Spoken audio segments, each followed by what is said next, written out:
don't think that money does everything, or you'll end up doing everything for money. Hey, how's it going? Thanks for joining me for another episode of Bitcoin and Coffee. I'll be your host, Eugene Forrest. So what are we looking at today with these crazy cryptocurrency markets? I don't know. Nothing, pretty much. It looks like we got some sideways movement once again. I think I looked at Bitcoin and it was green saying 0.00 sideways movement. I was like, well, I guess that kind of goes to show that Bitcoin is actually really stable lately. You know, despite what everybody likes to say about volatility, we're seeing some stabilization. I don't know, in the last 30, 60 days or so, we've been staying within $1,000 range, it seems like, pretty much, you know, on average. And as we move forward, that kind of leads me to the same conclusion that I was hearing some other people talk about. And that's, you know, that we see the stabilization usually right before we see the next bubble or bull run. I don't know. I was digging deep into crypto last night, trying to find out all kinds of stuff with our favorite co-host here, Samantha. Good morning, everyone.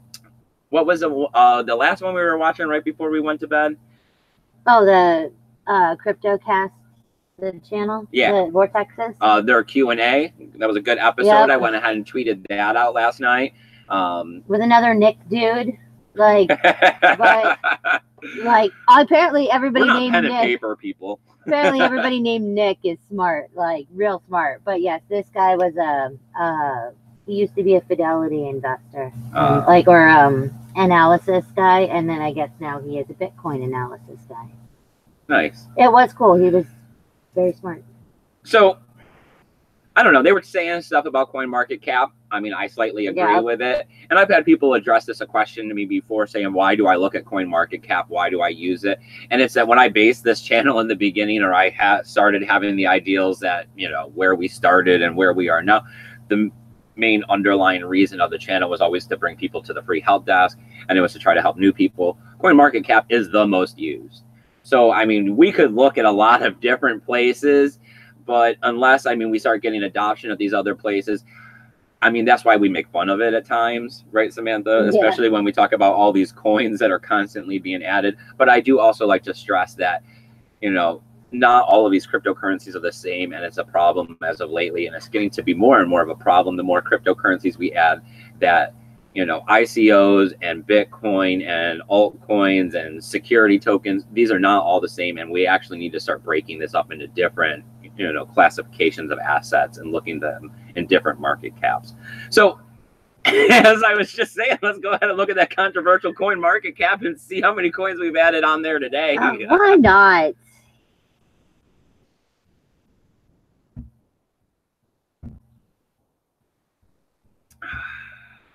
That's some good coffee today, Samantha.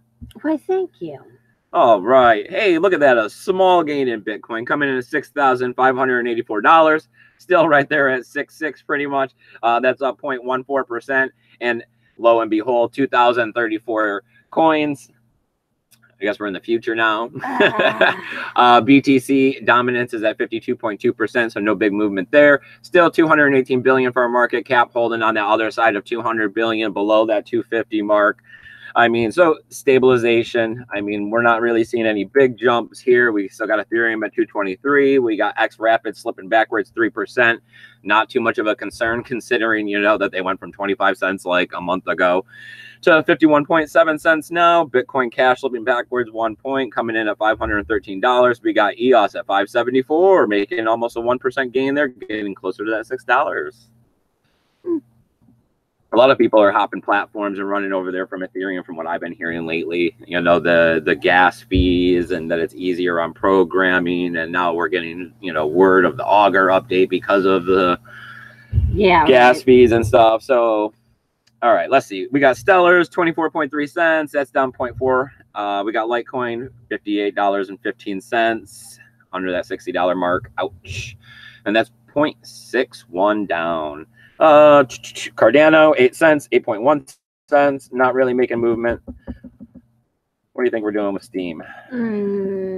It's probably down. We're going to go with down. Oh, not much, though. Almost 1/4% down. 87 cents. Not too bad. I got to say thank you to everybody over at Steam that's been giving me some more of an upvote. I mean, not that I didn't appreciate the 60 cents to $1.25 that I was receiving per post, but I received $10 the other day, and this morning I noticed that the post, the other post had $4 and some change on it. So thank you. Wow, yeah. With these low Steam prices, I mean, this is definitely a great way to start accumulating coins. And like I said, I'm on Tribe and everything else in Mines, and I've been collecting, you know, those cryptocurrencies as well. So let's see how well those do. And as more develops, I'll talk about them as, you know, just like we do with Steam. All right. What? Steamback dollar. Oh, the Steamback dollar. Steamback dollar.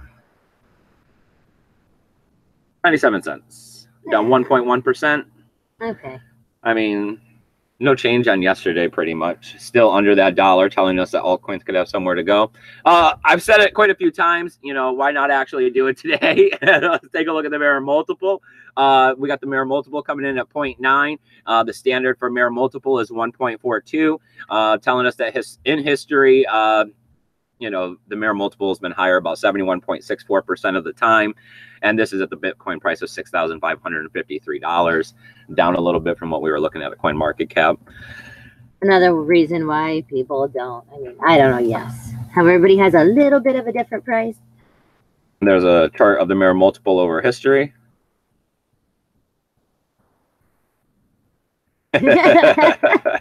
So, I mean, you know, the mirror multiple definitely keeps the price of Bitcoin in perspective. It definitely shows us that, I mean, statistically, I mean, you can look at the price of Bitcoin, and if you were to make some sort of purchase of Bitcoin today, that you would more than likely, 71.64%, I would say, make a gain within the next year. Not saying it's a big gain, not saying it's going to be awesome, but it should be higher. It should be higher. All right. So let's talk about the Tally Fund. I talk about it every single day. Nomadic Giant. Yes. Crypto Shrugged. Yes, because he had the name changed. Was very generous yesterday and donated the rest of the money that we needed here. But he donated it through PayPal. I had set up the PayPal donation for this a long time ago and never used it. I usually don't receive many donations around here. So especially via PayPal, usually if I get a donation, it's in Bitcoin or an altcoin. So they got it on hold for like... Oh, and he doesn't have a debit card thing for it. We ordered that too, because I mean, we're talking, he just made it and we never did anything because no one did anything with it. So they have that on hold for 21 days, I think it is. And I guess I'm going to continue running the Tally Fund for the rest here. I'm hoping that his money comes in and that everything goes great with that. I mean, Nomadic Giant is a great guy. I'm sure he's not going to do any buyer protection, but that's why I hate PayPal, is because of the buyer protection does not protect the seller in any way. Yeah. But I mean, with all of that, I went ahead, I moved the rest of the funds over. Yep. I went ahead and I purchased one ticket. Yep. Because they send them to you via the mail. Yep. And either when we raise the rest of the next fund, so another $60 is what we need to buy the second ticket, and then the other part of that was for the gas, so that doesn't matter. Yeah. Or if his funds clear first at PayPal. Yeah, whichever one, because I mean, it's still, I think the worst case, the longest it said was 21 days or something. So yes, I mean, that's still way before. Then we will purchase the second ticket.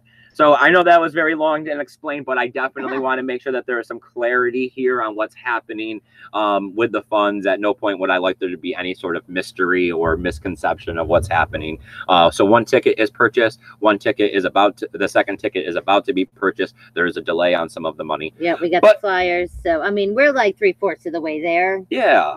I mean, this is amazing. It's definitely for sure happening at this point. So I can't wait to get out there. I'm really excited about all of this. I think it's going to be awesome to go ahead and, I don't know, try to preach the word of Bitcoin, tell them how there's a non-state backed money. Cryptocurrency is the money of the future. I mean, I just haven't done anything in so long. It'll be nice to be out. Okay. Besides that, let's go ahead. Let's stop this screen share and let's pop this back out here so we can see what we're doing. And let's pop out the chat and see if there's anybody here. Awesome. There you go, Samantha.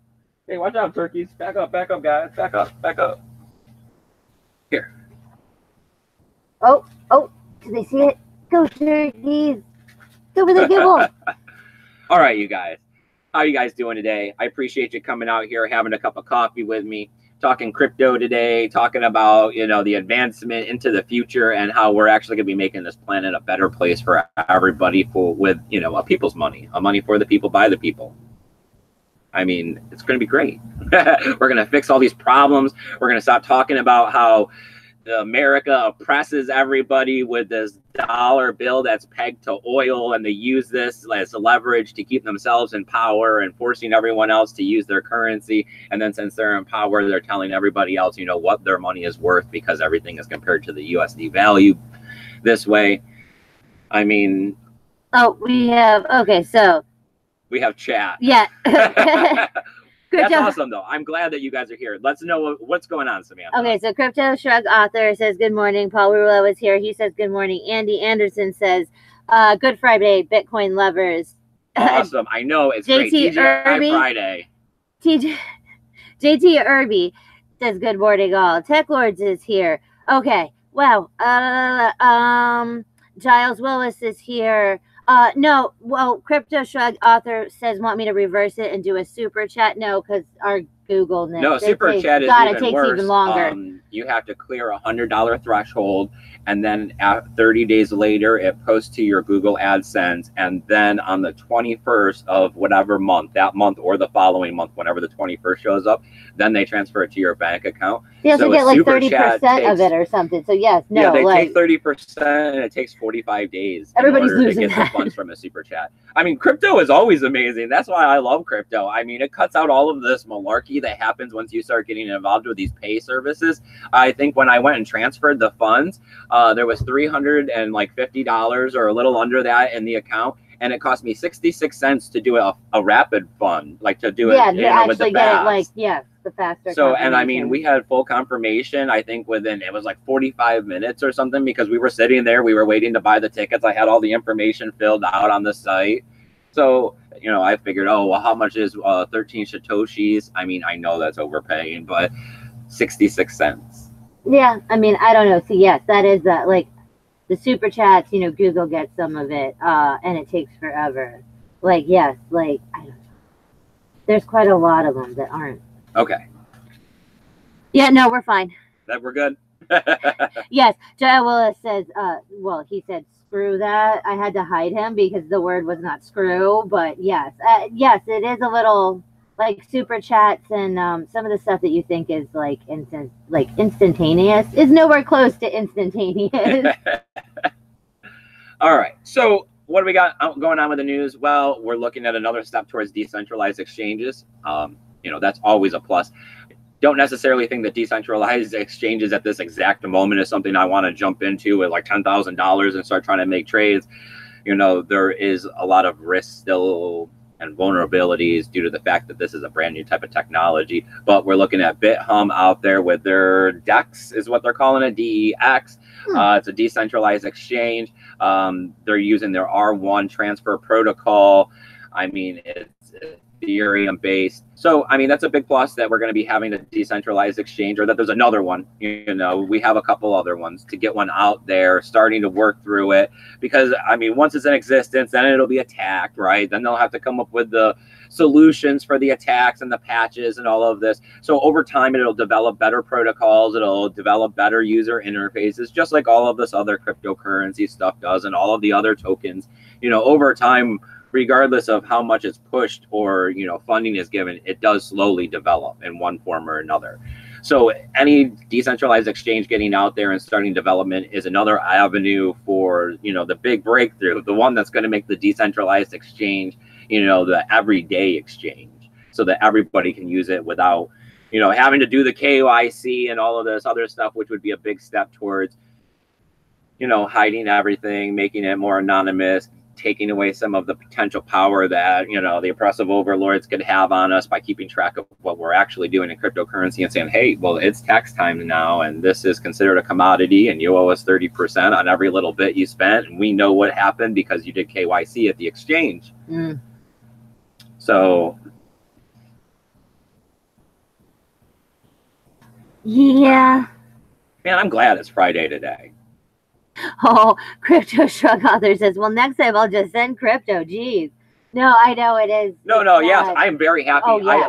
Thank you very much. I am super glad that we're there. That's why we actually went and purchased the other ticket. Yes, because now we know for sure. Have enough. So we're going to, because 21 days, I mean, the tally thing is for 23 days. My complaint is just against the standard payment mechanisms that are out there and why we need to adopt cryptocurrency as the standard form of payment, that all of this malarkey that they have in place, it goes away once you start using Bitcoin as your standard. I mean, imagine if I was able, like we were 6 more months in the future and I was able to have a Lightning wallet as well, and you could have instantaneously sent it. I mean, then we're talking next gen stuff, and we are right there on the cusp of it. I mean, I definitely think that we're going to be seeing personal Lightning wallets where you don't have to run a full Bitcoin node and a Lightning node within 2019 for sure. Yeah, I mean, I don't know. These guys are just standing here watching. I know. They're being creepy again today. All right. So as we move forward with the news, this one, I don't know what I think about this one. This one has a little mixed feelings. We got BlackBerry, so dying company as far as I know. I'm not super big. I haven't heard of a BlackBerry phone forever, but yes. So we're talking about them, and we're talking about medical data. So that's something that everybody says needs to stay super away from the blockchain or a blockchain. But I mean, this wouldn't necessarily be a blockchain; it'd be a centralized database. But you put it in crypto news like they tend to do. So, I mean, they're talking about putting medical data and analysis, real-time, actionable analysis and diagnosis being able to happen. Biotech incubator, One Bio, is going to be soliciting this on their carrier-grade network. I see what they're trying to do here. I see, being able to have a super network, a super fast computer that can be able to analyze stuff and be able to get back diagnoses and stuff like that, through looking at the cells and all of that kind of stuff and putting the right people in contact to be able to write back and all of this other stuff, especially when you get into like Ebola and all of these like weird diseases that everybody's afraid of are going to take over the world and kill everybody. I mean, right? I mean, you hear Ebola, well, yes. Everybody freaks out. As long as they're not putting personal people stuff on there, that's where the problem comes in. How do you protect this? How do you also make it public? So this kind of stuff, but we've also seen this kind of stuff with the whole, like, taking the signal from outer space and trying to analyze it to see if there's, messages in the sounds of space. There's also ones trying to figure out cancer. There's ones that are trying to, like, unfold protein molecules. So, I mean, this isn't necessarily something new, but I mean, it's a good, I guess, use case for BlackBerry to not be a dead company, like to find some sort of new future use case, with their carrier network, because that's what they're saying is the key asset here to be able to make it.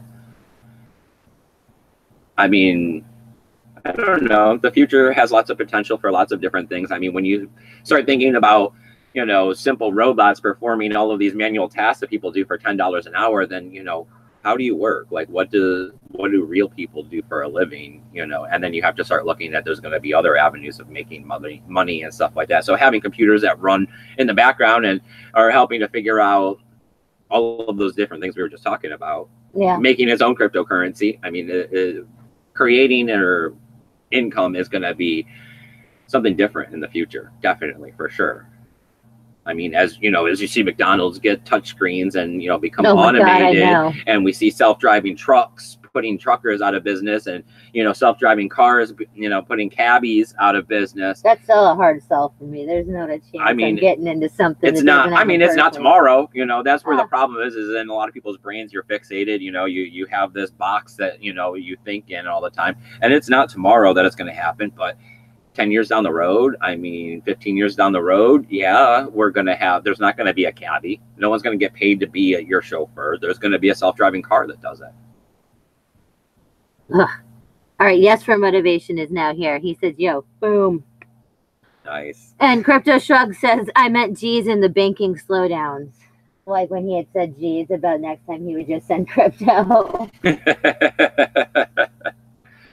Yeah, I don't, it does.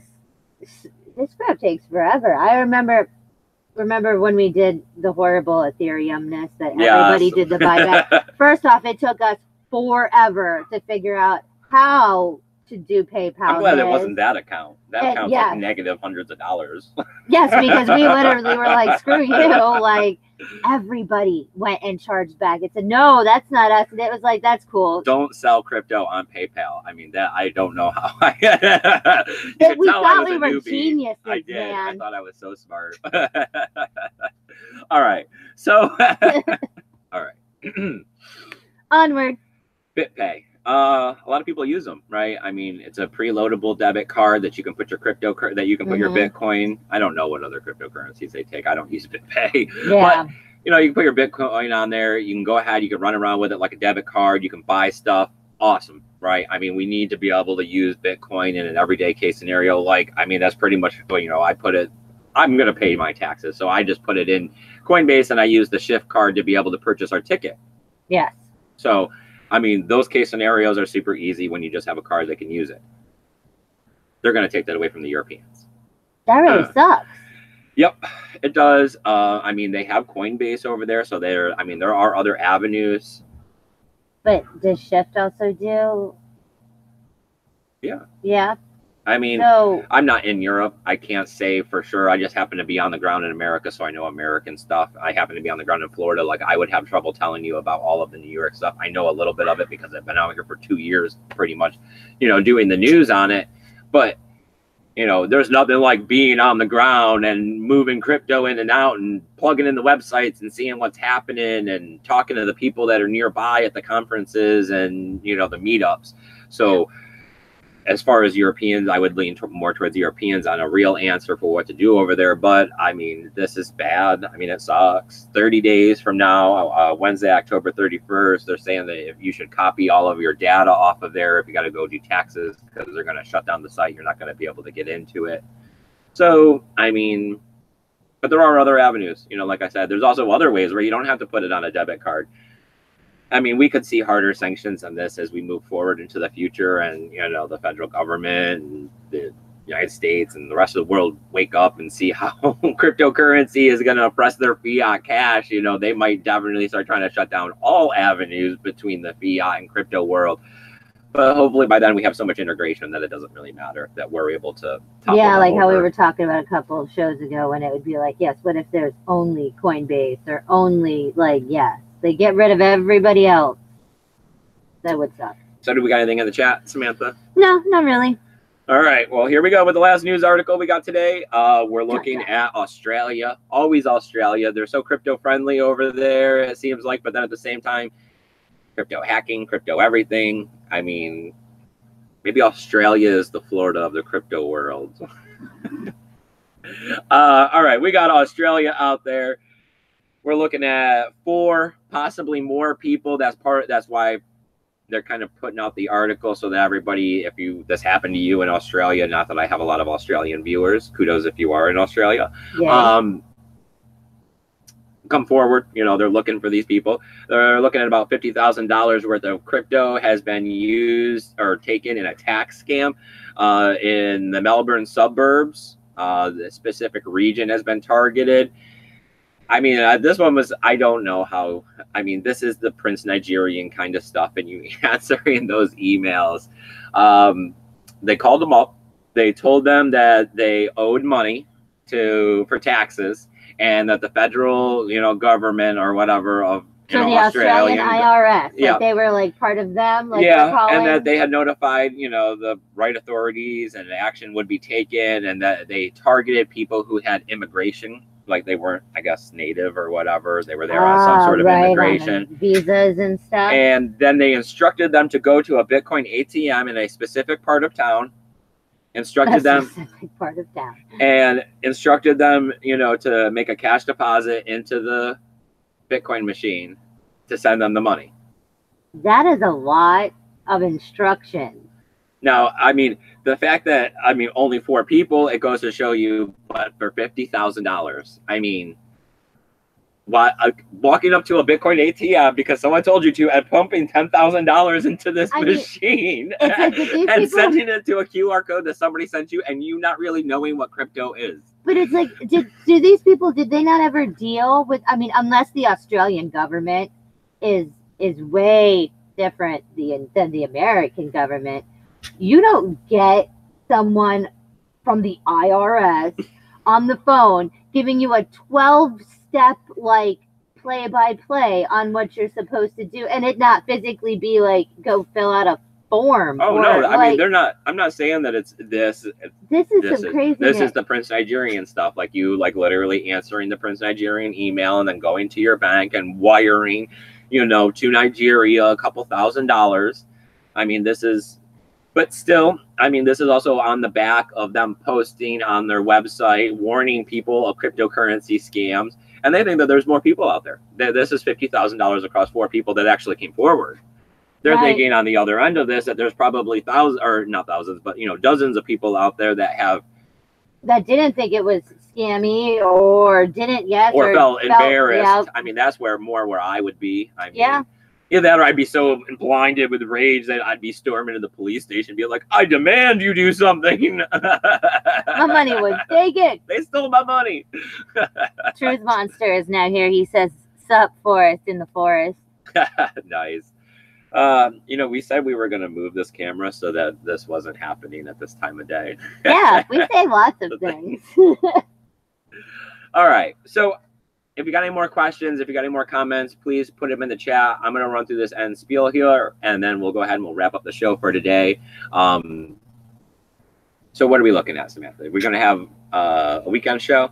Yeah, but I don't know what day because I'm off today, but I have to call later. So lean towards Twitter. They'll be able to give you the answer over there on when the weekend show is. Or, I mean, you can always hit the notification bell. Don't forget to hit the like button since you're here watching. Hit the subscribe button if you're new to the channel for sure. Then we'll be back next week. Yeah. Are we still going to continue with taking the Wednesdays off since we don't get a lot of views and you like your sleeping in time? Maybe. Or maybe. More details to unfold. More than likely. You should see her face over here. All right, you guys.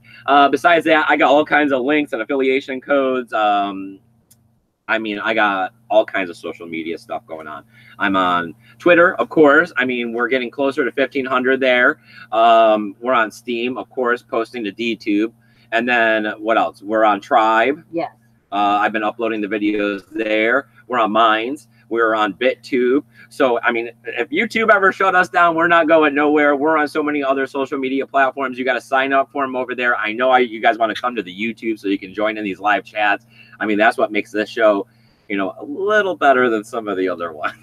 Or at least I'd like to think that we can make these conversations personable because these chats are not like, you know, super overwhelming. They're not flying by where you can't type in them, and you know, I'm going to answer them all back, and we don't need all that super chat stuff to get my attention. And I actually got an assistant here on the side to read your regular chats. I love all the YouTubers that are like, oh yeah, if you have a question, super chat. And it's like, dude, you can read the words whether it's in rainbow block colors or like, I know you can. I can. Samantha is very cynical when it comes to other YouTubers. I try not to hate. All right. Let's see what else we got going on. If you guys are interested in coming out here on the show, please shoot me an email, hit me up on Twitter, hit me at wherever you can get me. All right. Because I mean, I've also been getting some messages on a few of the other platforms too. I don't always check those messages as often, but I do go over there almost daily. So you can go ahead and message me on them as well too. I answer everybody whenever I come across their message. Sometimes it gets hard. Besides that, I mean, I got donational addresses, still working on the EDC fund a little bit there. And I mean, thank you to everyone. I mean, like, it's amazing that you guys are making this happen. I hope that it does something great for the show. Like, I think on the post side of this, when I got good photo and video of the event, that it'll make a little more of a buzz. We're already starting to talk about getting a second event. I mean, we're not posting any kind of a fundraiser for it yet, but we're talking about picking out a second event and thinking about doing it again, especially on the back of this one if it goes well. I mean, it could kind of be our thing. It'd be cool. I know. Who doesn't want to go travel around to electric concerts and pass out Bitcoin flyers and have the public help pay for it for the fact that you're out there spreading the word of Bitcoin? I mean, that sounds like an amazing job to me. I think that's like all the check marks. I do. Like, yes. It's like, oh, Bitcoin, yes. Vacation, yes. Oh, new place, yes. Stranger, yes. Oh, it's amazing. Oh, and thank you, Andy. Andy says you're a great assistant, Sam. Yay. So do we have anything else in the chat that we need to refer to? Nope, that's it. All right, you guys, I really appreciate you guys coming out here. You guys are absolutely amazing. You guys brighten my day every single day that you come out here.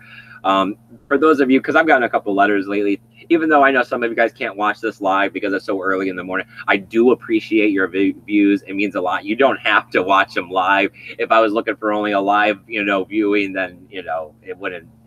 We want everybody to watch it. This community is open. That's why we have the emails. That's why we have the comment section. I do answer back there as well.